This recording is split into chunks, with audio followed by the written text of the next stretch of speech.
तर महाराष्ट्रात मान्सूनपूर्व पावसानं थैमान घातलंय। सांगली जिल्ह्यात सरासरी 54 मिलीमीटर पाऊस झाला। गेल्या 2 दिवसांपासून पावसानं विश्रांती घेतली आहे। मात्र तरीही जिल्ह्यातील येरळा नदी आणि छोटे 5 बंधारे हे तुडुंब भरून वाहत आहेत। म्हैसाळ बंधारा ओव्हरफ्लो झालाय।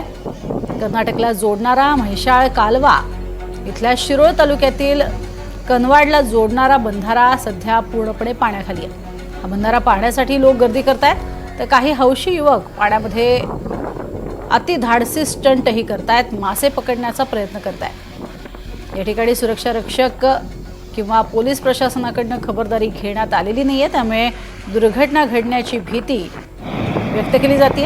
आणि याचाच आढावा घेतलाय आमचे प्रतिनिधी शरद सातपुते यांनी। राज्यात मान्सून हे मे महिन्यातच धडकलेलं आहे। या मान्सून पूर्व पावसाळ्यामुळे राज्यात हाहाकार माजलेला आहे। सांगली जिल्ह्यामध्ये सरासरी 54% मिलीमीटर पाऊस झालेला आहे आणि सध्या सांगली जिल्ह्यातील 5 बंधारे हे पाण्याखाली गेलेले आहे। त्यातीलच एक बंधारा आहे जो म्हैसाळला आणि कर्नाटकला जोडणारा हा बंधारा आहे। आपण पाहू शकतो या बंधाऱ्यापासून जो कनवाडला शिरोळ तालुक्यात जाणारा जो रस्ता होता, छोटा मार्ग होता बंधारावरील, त्याचा संपर्क तुटलेला आहे।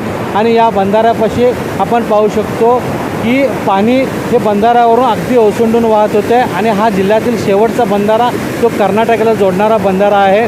आणि या ठिकाणी धाडशी प्राण्यासुद्धा काही युवक मासे पकडण्याचा पाण्याच्या पात्रात उतरून असं एक गंभीर प्रयत्न करत आहेत, त्यामुळे त्यांच्या जीवाला धोका होऊ शकतो। पण या ठिकाणी कोणत्याही प्रकारचं सुरक्षारक्षक बल किंवा पोलीस दलाकडून कोणतीही खबरदारी घेण्यात आलेली नसल्यामुळे अशी जीवितहानी स्टंटबाजी करत असताना अशा दुर्घटना घडू शकतात। याकडे पोलीस प्रशासनाने, संबंधित प्रशासनानेही लक्ष देण्याचे गरजेचे आहे।